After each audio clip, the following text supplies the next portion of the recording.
Hello everyone.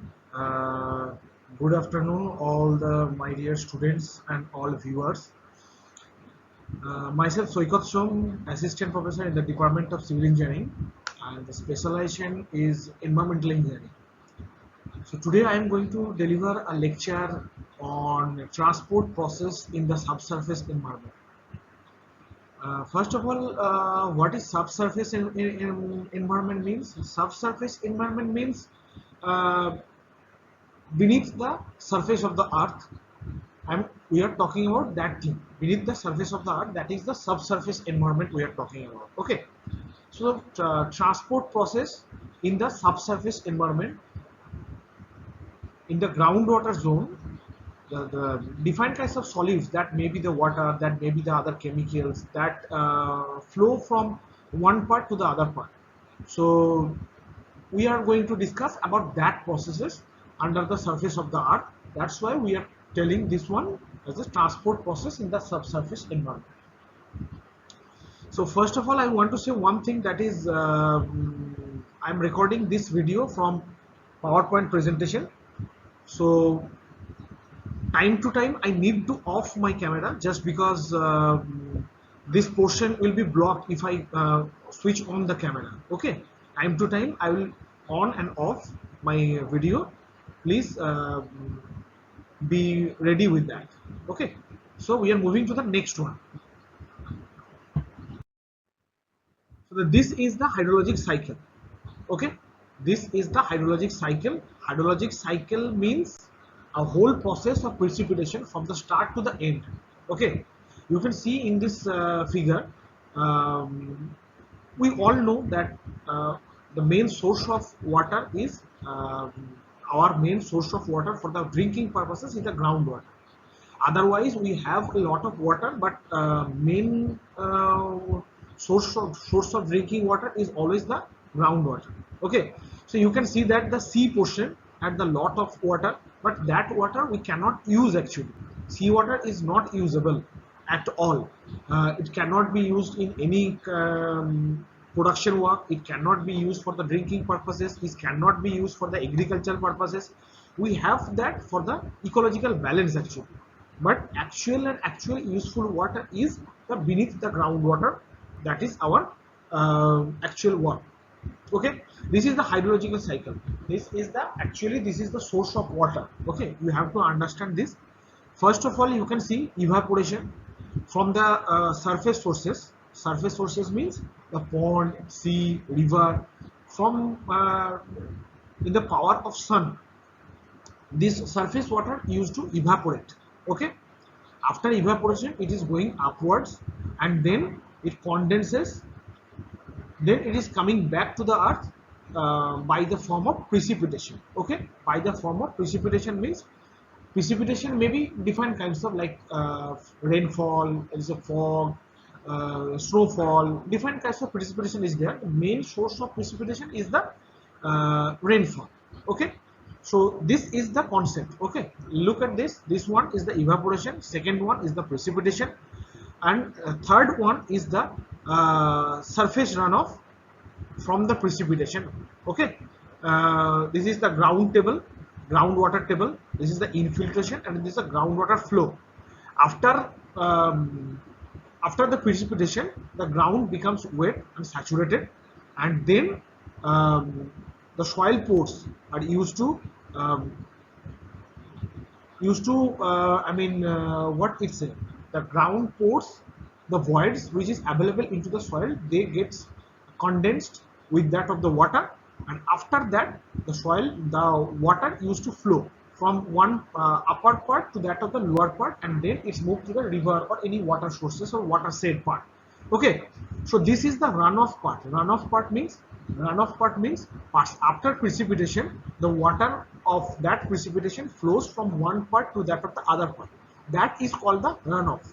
When runoff starts after the soil voids get saturated. Okay, up to the time soil voids does not get saturated, the soil used to absorb that water, and after that, when the soil pores and voids get saturated, after then only the runoff gets started.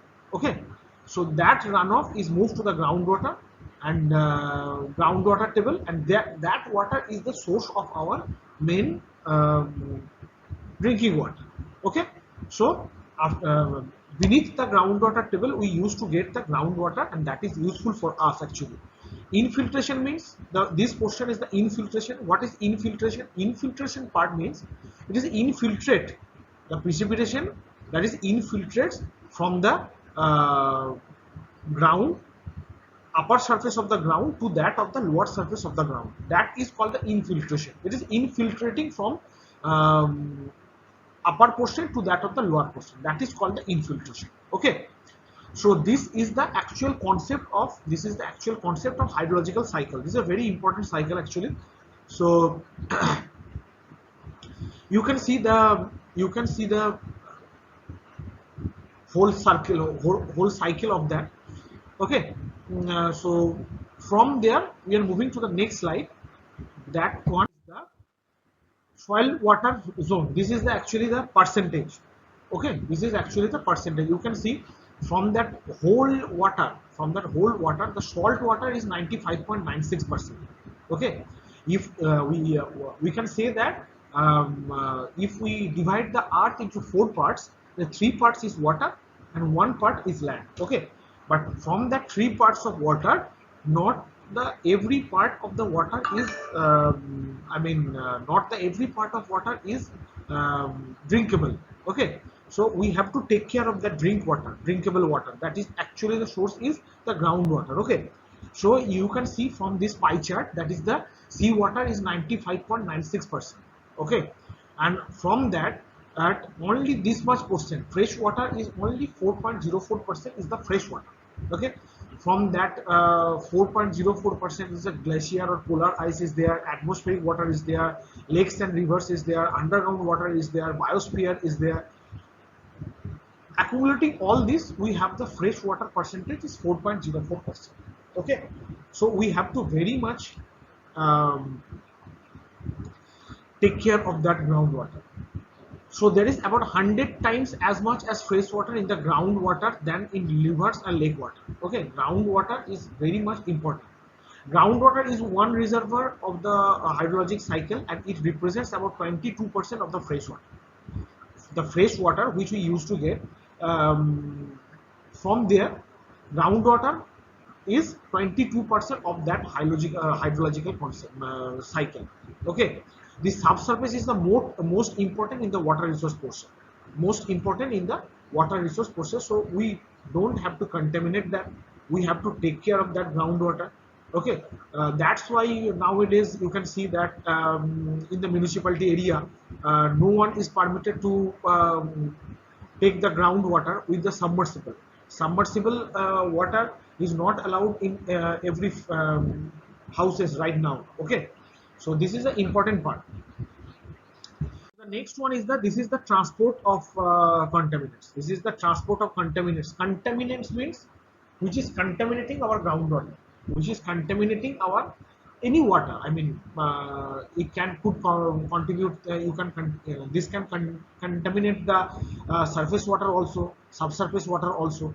Okay, you can see in this picture there is a river. It is a river, and river is contaminating from other sources, outside sources. Okay, as well as this left side picture, this picture is contaminating the ground and the groundwater also. So this is an important part actually. We have to take care of this transport of contaminant. Okay, okay. So the next one is this is the sources. What is the sources of that pollutants which are polluting our water?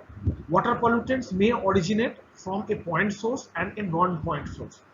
Point source means from one single point it is polluting. Okay, and non-point source means from different portion or different parts the water is coming and it is accumulating into single point. That is calling the non-point sources. Okay, point sources, it may be a single industry. Non-point sources means a whole city could be a non-point sources, from your house to my house to that of the commercial places to that of the industry. From everywhere the water is coming and it is outgoing into a river or anywhere it is outgoing. That is called the non-point sources. Okay.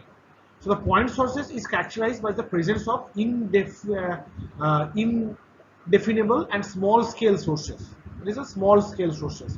Major sources are leaking underground storage tanks, landfilling, septic system, and hazardous waste sites. Non-point sources means refers to the large scale, more diffuse spread contaminant originating from the many smaller sources. The example what I have shown, a whole city could be a non-point sources. Okay. So these are the sources of pollutants. And the next one is the most of water contaminant causes occur in the highly developed areas. It's a not obvious part. Big cities contributing to the pollution is a bigger one. Small villages and small cities, it is not contributing that much. Okay. Agriculture areas, we are spreading the agricultural contaminants. That is what is that we are spreading due to our ecological balance, due to our benefit of our crops, but it is actually contaminating the groundwater. Okay. Industrial zones, the industrial city which is contributing to that of the contaminant of okay. So these three are the main sources of contamination: highly developed areas, agriculture areas, and industrial zones. Okay. So the next we are moving next one. That one, this is the unconfined aquifer. Unconfined, the two types of aquifer is there. Aquifer is the what you can say that from there we are extracting the groundwater. We are extracting the groundwater from the as a source of aquifer. Okay. Two types of aquifer, three types of aquifers is there. First one is the confined aquifer, second one is the unconfined aquifer, and third one is the perched aquifer. You can see these are two parts is there. Two parts is there. One is the saturated zone, unsaturated zone, and one is the saturated zone. Okay. Unsaturated zone means the upper portion. Unsaturated zone means the upper portion. This upper portion is the dry portion, and the beneath portion is that of the saturated portion. That's why two colors are different. Okay, two colors are different. The upper portion is the unsaturated, pores included both air and water. Air and water is there, but the saturated portion, pores are filled with only water. Okay, so these two are the zones: unsaturated zone and saturated zone. And this one you can see, this is the groundwater table. The upper portion of groundwater table is the unsaturated zone, and lower portion of groundwater is the saturated zone. Okay. The next one is the aquifer dynamics of an unconfined aquifer. Okay, this is the dynamics of unconfined aquifer. Aquifers are typically recharged by natural rainfall entering the soil profile and leaching into deeper soil layers. What I have said in the hydrological cycle concept, aquifer, any groundwater is actually recharged by the precipitation. In our cities and our countries, mainly it is the rainfall. Okay, so the rainfall is actually recharged, recharging the aquifer. Okay, this you can see this picture. The first one is the rainfall infiltrates pores and soil rocks. Rainfall is infiltrating through the pores of the soils and rocks. Second one is the well water level varies with the season. Water level, groundwater level is varying according to the season, according to the places, isn't it? Actually, into the rainy season, the groundwater recharge is very high. Into the dry season or the summer season, the groundwater recharge is very low, and it differs according to the places also. Some places like Chennai, Bangalore, this is a very dry places, and you can see the mountain portion, mountain areas. That portion is very much rainfall affected area. Okay, like example you can say like a Mumbai, that Mumbai is very much rainfall affected area. In the rainy season groundwater recharge is very high, but in the dry season it is a very low amount of dry water recharge. Okay, so you can see in this picture there is the unsaturated zone and this is a saturated zone. Unsaturated zone means, into the last slide what I have said, unsaturated zone means the soil rocks, soil pores that is mainly air and limited amount of water is there. Okay, that's why that is the unsaturated zone. Saturated zone means the water is only present, no air is there, no other voids is there, soil pores are totally about the water. Okay, so there's a water table higher in wet season and lower in dry season, lower in dry season. So these two are the factors, there is the unsaturated zone and the saturated zone. Okay, according to the season, the saturated zone and unsaturated zone differs. According to the season, according to the places, the unsaturated zone and saturated zone used to differ. Okay, so this is the whole concept of groundwater. The next part you can see, it is a recharge of confined aquifer. Unconfined and confined aquifer is a it's a big task, a very important one also. Unsaturated, I am telling you very briefly about the unsaturated and saturated portion. Okay, unconfined and confined portion. Unconfined aquifer is actually not sandwiched with two other parts. There is the upper one and the lower one, not it is sandwiched with two portions. There is the unsaturated portion and saturated portion. Okay, and the confined portion is the sandwiched with two parts, upper layer and lower layer. Okay, this is actually, that's why it is called the unconfined, and that's why it is called confined. So this one you can see there is a confined. You can see the blue portion is the water portion. Okay, blue portion is the water portion. Above the water portion there is an unsaturated zone, and the beneath the water portion, that is also unsaturated zone.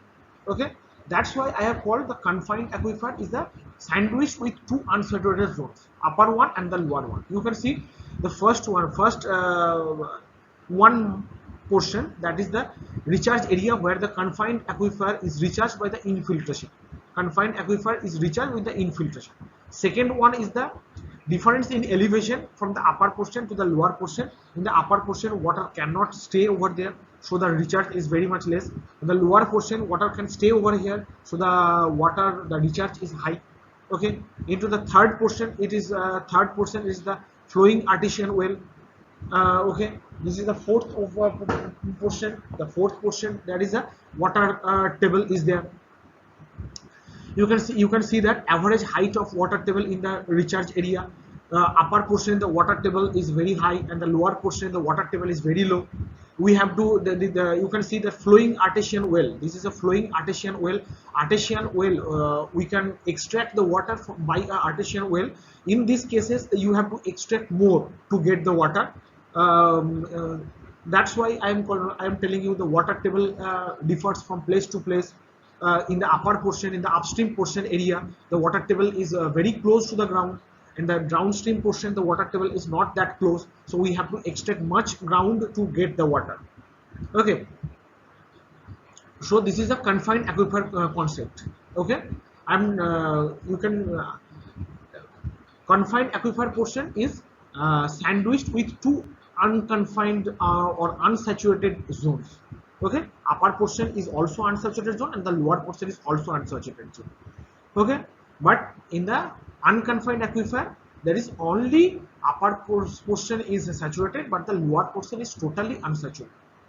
This kind of in the unconfined portion, we can extract water very easily. So this is the next one. This concept: water, air both occupy the pores and spaces. This is the groundwater concept of groundwater. Okay, the upper portion is that unsaturated zone, lower portion is saturated zone. Beneath, in between this, we have a groundwater portion. Water fills the ground. Every soil pores is filled with that with the air. Soil has a three-phase system. You all know. There is a first one is the air, second one is the water, and another one is the void. Okay, when the air and voids are filled with the water, then that soil is called the saturated soil. Here it is written, water fills all pore spaces. Okay, due to intensive agriculture or industrial activities, the leachate leaving the soil profile and entering the aquifer may contain contamination of the toxic substances such as agrochemical, heavy metals, etc. Okay, the contaminant from the agriculture field, from the industrial field. It is contaminating the groundwater. It is after extracting, after releasing that contaminant, it is passing through the ground. Okay, passing through the ground, and when it is passing through the ground, it is infiltrating through the soil pores. When it is infiltrating through the soil pores, it is meeting the groundwater.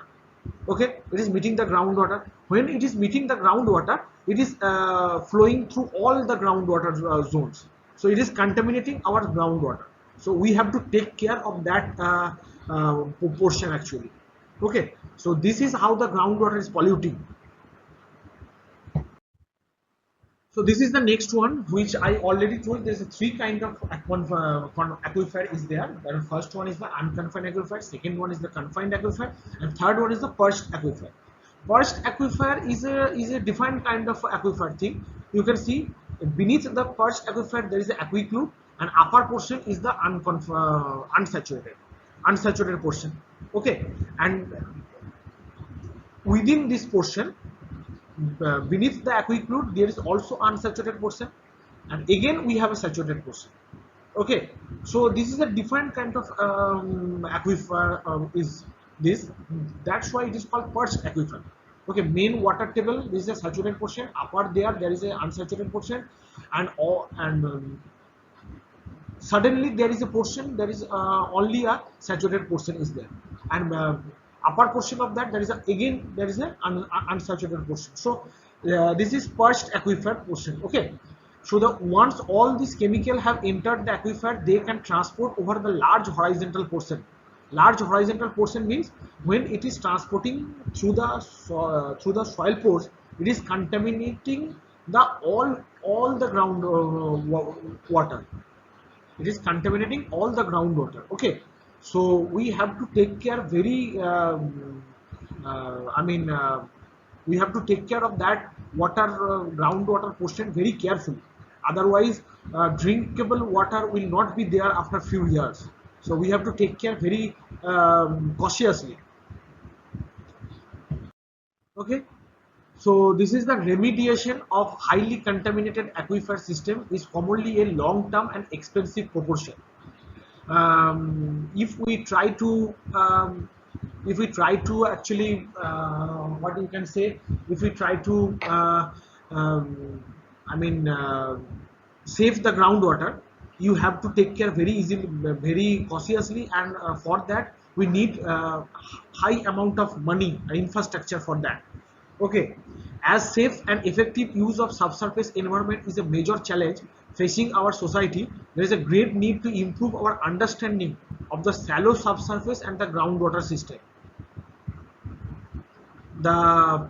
This particularly includes the understanding of the transport processes which are responsible for the fate of contaminants.